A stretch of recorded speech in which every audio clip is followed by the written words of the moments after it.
ایک مرتبہ اللہ تعالیٰ نے روحیں قبض کرنے والے فرشتے اسرائیل علیہ السلام سے دریافت کیا کہ اے اسرائیل، آج تک جن لوگوں کی روح تو نے قبض کی ہے ان میں سے کسی پر تجھے کبھی رحم بھی آیا؟ اسرائیل علیہ السلام نے عرض کیا کہ اے پروردگار، تو خوب جانتا ہے کہ روح قبض کرتے وقت ہمیشہ میرا دل دکھتا ہے، لیکن تیرے حکم سے سرتابی کی مجال کہاں؟ خدا تعالیٰ نے پوچھا کہ یہ بتا کہ تجھے کس پر سب سے زیادہ ترس آیا اور کس کی موت پر تیرا قلب تڑپا؟ اسرائیل علیہ السلام نے عرض کیا کہ یا الہی، ایک موت ایسی ہے جو نہیں بھولتی، اور وہ غم ایسا ہے جو تنہائی میں بھی میرے ساتھ رہتا ہے۔ ایک کشتی مرد و زن سے بھری ہوئی سمندر میں سفر کر رہی تھی۔ اللہ عز و جل نے حکم دیا کہ اس کشتی کو فنا کر دے۔ میں نے کشتی کو پاش پاش کر دیا۔ پھر آپ نے فرمایا کہ سب مرد و زن کی روحیں قبض کر، لیکن ایک عورت اور اس کے نوزائیدہ بچے کو چھوڑ دے۔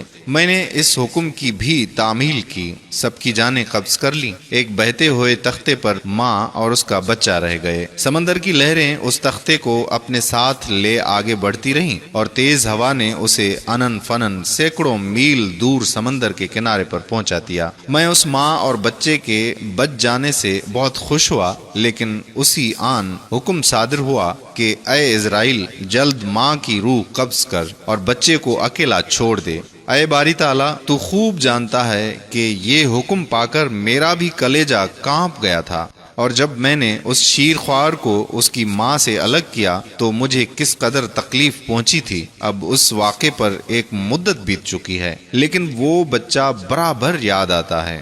حق جل شانہ نے اسرائیل علیہ السلام کی عرض سن کر فرمایا، کیا تو جانتا ہے کہ وہ بچہ اب کہاں اور کس حال میں ہے؟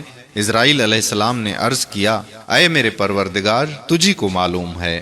ارشاد ہوا کہ اے اسرائیل سن، جب تو نے ماں کی روح قبض کی اور بچے کو تنہا چھوڑ دیا تو ہم نے سمندر کی ایک موج کو حکم دیا کہ اس بچے کو احتیاط سے ایک ویران جزیرے میں ڈال دے۔ اس جزیرے میں ایک سرسبز اور گھنا جنگل تھا، یہاں صاف شفاف میٹھے پانی کے چشمے بہتے تھے اور بے شمار پھلدار درخت تھے۔ اس جزیرے پر ہم نے اپنے فضل و کرم سے محض اس بچے کی خاطر لاکھوں خوشنوا اور حسین پرندے بھیجے جو ہر وقت چہچہاتے اور نئے سے نیا راگ آلاپتے تھے۔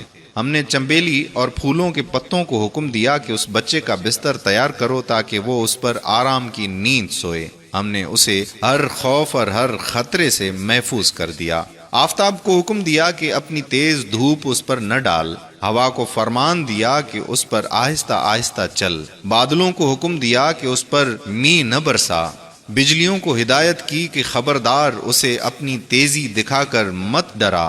انہی دنوں جنگل میں بھیڑیے کی مادہ نے بچے دیے تھے، ہم نے اسے حکم دیا کہ اپنے بچوں کے ساتھ اس آدمی کے بچے کو بھی دودھ پلا، اس کی دیکھ بھال کر اور اسے کوئی تکلیف نہ پہنچنے دے۔ اے اسرائیل، اس نے بھی ہمارے حکم کی تعمیل کی، یہاں تک کہ وہ تنہا اور بظاہر بے یار و مددگار بچہ پرورش پا کر خوب صحت مند اور بہادر ہو گیا۔ ہم نے اس کے پاؤں میں کبھی کانٹا بھی نہ چبھنے دیا۔ دنیا جہان کی نعمتیں اسے عطا کیں اور وہ ان کا شکر بھی ادا کرتا تھا۔ اور اب اے ملک الموت، تو جانتا ہے وہ بچہ کہاں اور کیا کر رہا ہے؟ اسرائیل علیہ السلام نے سجدہ کرتے ہوئے عرض کیا کہ اے پروردگار، تجھی کو علم ہے۔ اللہ تعالیٰ نے فرمایا کہ وہ بچہ نمرود بن گیا، اور اسی نے میرے خلیل ابراہیم علیہ السلام کو آگ کے الاؤ میں جھونکا ہے۔ اب وہ خدائی کا دعویٰ کر کے لوگوں کو میرے راستے سے ہٹاتا ہے اور ان پر تشدد کرتا ہے۔ اللہ اکبر، اللہ اکبر۔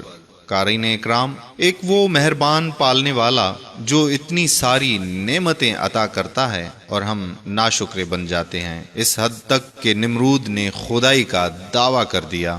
اور بے شک اللہ کسی کے ساتھ ظلم نہیں کرتا۔ نمرود نے اپنے اوپر ظلم کیا اور اس کو ملنے والے عذاب کی مثال رہتی دنیا تک قائم رہے گی۔ ہمیں ہر وقت اللہ تعالیٰ کی نعمتوں پر شکر ادا کرنا چاہیے، یہی ہمارے حق میں بہتر ہے۔ اگر آپ نے ابھی تک ہمارا پیج پیارا اسلام لائک نہیں کیا تو ابھی سے لائک کر دیجئے تاکہ ہم ایسی مزید معلوماتی ویڈیوز آپ تک پہنچاتے رہیں۔